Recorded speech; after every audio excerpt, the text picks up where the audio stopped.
At this moment, we will discuss about the drip irrigation system or method. And by the way, I am Nasruddin A. Balamba. I am Norhaina Masukat. I am Umar Asmaji. And I am Ismail Takas. And I am Alia Tamaki. And I am Dr. Windogan Dataria. So we are the presenter number 2. Yes. Now, we will discuss including the definition of drip irrigation, the drip history of the drip irrigation and also the advantage and disadvantage and how it works in real life situation. And also the difference between the drip irrigation work among other irrigation system or method. Now, drip irrigation is a method of watering plants by applying water directly to the roots. Take note, classmate, directly to the roots through a network of tubes, pipes, and emitters, conserving water and delivering it more efficient than traditional irrigation methods. Kung mapapansin nyo, as you can see, classmate, this one of benefits of or advantage of drip irrigation is water conserving.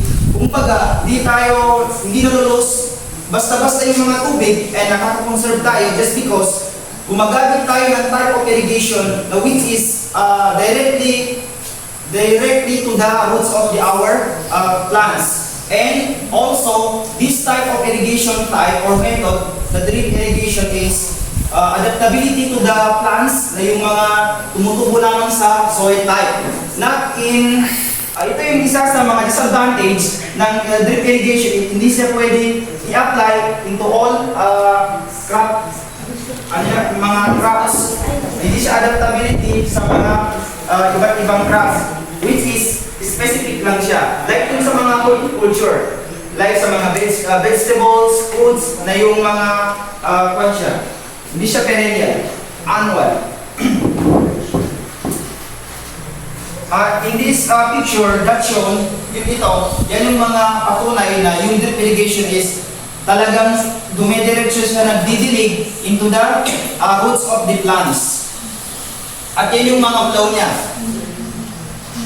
And next is about ito yung mga traditional. Ito yung mga naunang invented na drip irrigation sa China at saka Egypt. Yes.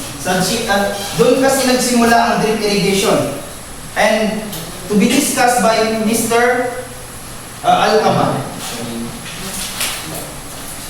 Okay, class, let's proceed to the continuation of the drip irrigation, which is the brief history of drip irrigation. So, first is, gaya nga sinabi ni Balamba, so, the drip irrigation, ito ay isang method of the watering to the our plant and applying water directly. Then, through networks of tube, pipes, and emitters, conserving the water of delivering more efficiently than the traditional irrigation method. So the drip irrigation has been around 4,000 of years, with the influence of the use of the Asian civilization like those of the Egypt and the China. However, the modern drip irrigation system began to emerge in early 20th century. So the modern irrigation daw is nagsimula siya noong early 20th century. Then the concept of gain momentum in the 1960s and the 1970s with the advancement in technology and the material, particularly in Israel, where water strictly counted the development of the efficient irrigation method. Since then, drip irrigation has become widely adopted globally. Okay, sa history, in short, classmate, Ang drip irrigation ay nagsimula siya sa Egypt and China. Sila yung pinakaunang nag-create ng drip irrigation. Now, ang nagpasikat ng modern drip irrigation system ay ang Israel. Since sa Israel, meron silang lack of water sila. Wala masyado silang tubig. Then, to conserve the water, to be implemented into their agricultural production, inadapt nila ang drip irrigation system. Then, hindi sila sumikat doon lang mismo sa lugar nila, but also in globally. Then, marami nang nagsilabas ng mga countries na nag-adapt ng drip irrigation system. Kasi nga, nakaka-conserve siya sa tubig. And susi siya sa pagbutas ng problema sa climate change at sa kakulangan sa tubig. And in this context, classmate, let us discuss about the operation or how drip irrigation work. And this 8 component of drip irrigation system, kung wala ito sila, itong pinaka-importante in the modern of drip irrigation system. Ito yung mga bumubuo sa drip irrigation system. Water source.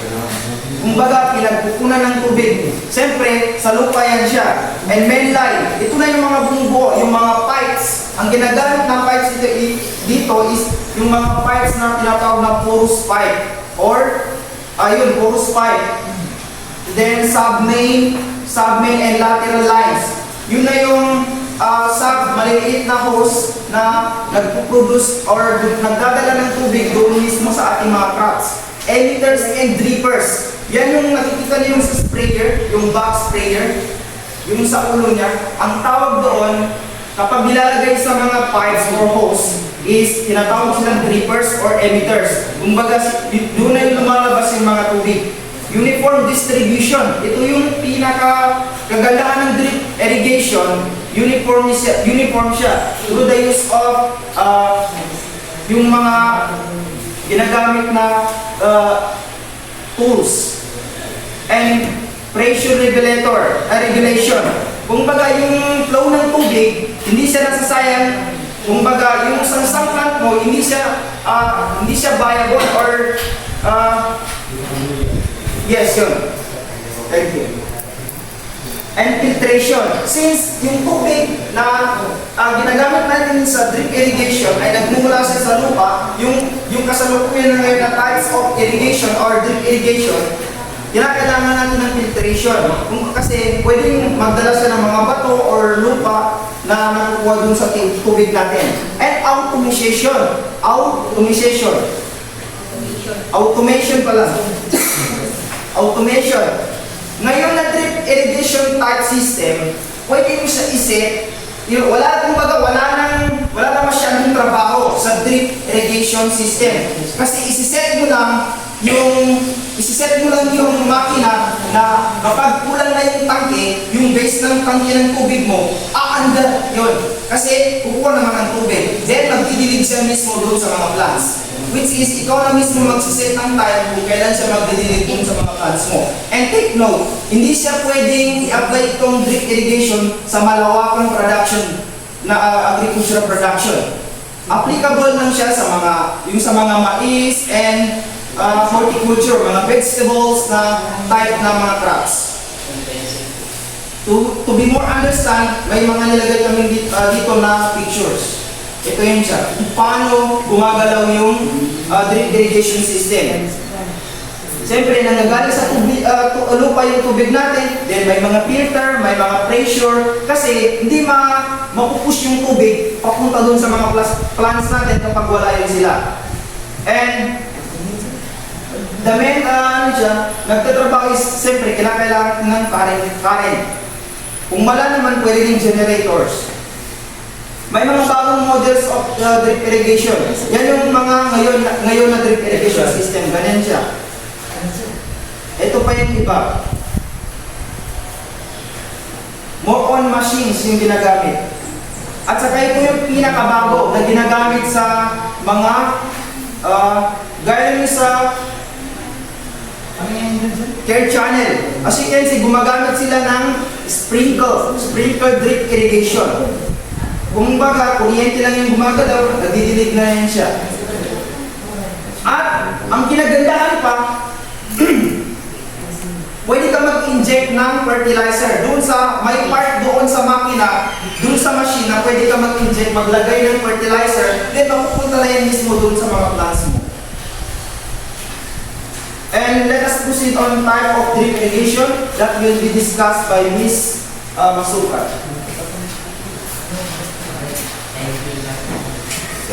So we have here the types of drip irrigation. Subsurface drip irrigation. Water supply direct to the soil surface through emitters or drippers. So as you can see ma'am, na naman is yung na sa drip irrigation is na yung hose nila is nasa ibabaw nga lang naman ng ating area. And then we have here the subsurface drip irrigation. Subsurface drip irrigation, water is delivered below the soil surface, reducing water loss through evaporation and minimizing weed growth. So, yun nga naman is, kasalungat ito siya no, surface drip irrigation. Nasa ilalim yung hose or yung irrigation ng lupa. Then, we have here also the microspray or microsprinkler irrigation. So, yun nga yung sinasabi ni Mr. Bagambag na makikita natin ito siya mismo sa ating care channel sa taas. And of course, the drip tape or tape drip irrigation. As you can see naman, sa bawat hill is meron siyang hose na pinapadaanan ng tubig para mas ma-conserve yung tubig mo sa ating plants. And of course, the drip line irrigation. Makikita lang natin ito sa ating mga annual plants like sa ating mga backyard gardens like mga pet shops. Then of course, the porous pipe or super hose irrigation. So, ang porous pipe or super irrigation is ito yung hose na mapapanatili natin makonserve yung tubig natin kasi na sa pamamagitan ng hose na yan is medyo lumalabas na yung mga water hose. So, that's all that I have. And now, we will proceed to the advantage of drip irrigation that will be discussed by Ms. Tunggal.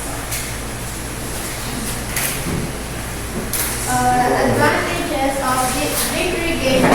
Number 1 is water efficiency. Delivers water directly to plant roots, minimizing evaporation and runoff. Number 2, reducing water waste. Helps conserve water by delivering it. It precisely where it's needed. Number 3, improve crop health. Provides uniform moisture distribution, reducing the risk of diseases associated with overwatering or underwatering. Number 4, weed control. Limits water availability to weed control areas, reducing weed competition. Number 5, enhanced nutrient delivery. Allows for efficient application of fertilizers through the irrigation system. And last is adaptability. Can be used in various terrains and soil types, including slope or irregularly shaped hills.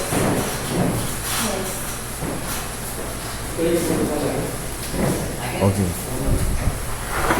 So, let's read through the advantage of drip irrigation. Since nalaman natin yung advantage ng drip irrigation, meron tayong 6 na disadvantage ng drip irrigation. Number 1 is initial cost. So, sa drip irrigation is kailangan natin ng financial. Kung wala kang pera is hindi mo magagamit itong drip irrigation. Number 2 is the clogging. So, sa drip irrigation, hindi natin naiiwasan yung pagbabara ng tubig sa hose.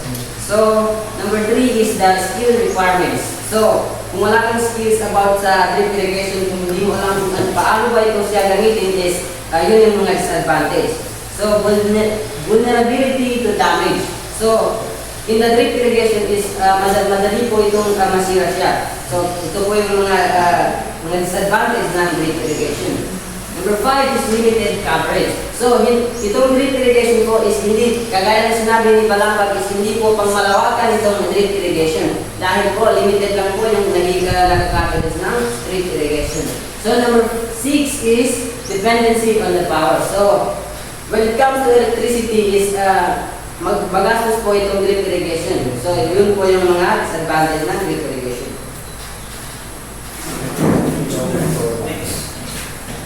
Let's proceed to the drip irrigation versus other irrigation methods. Drip irrigation delivers water directly to the plant root, minimizing water waste and promoting water efficiency. Sprinkle irrigation spreads water over the surface, while mouth irrigation not fills with water. Both waste efficiency more prone to water loss. Drip irrigation excels in precision, conserving water and enhancing crop health, making it in the preferred choice for sustainable agriculture. So, ang drip irrigation ay ito po yung ginagamit through the plants. Kung saan sa roots lang po ito siya, roots lang po ito siya na producer. So, ang other irrigation methods ay ito po yung mga technology na like water gun na hindi pang malawakan po ito siya kasi hindi lahat ng plants ay nakaka-cover ng tubig, water gun. Yun lang. That's all, classmate. Any clarification regarding on drip irrigations? Questions, violent action? No, never. That's all, thank you.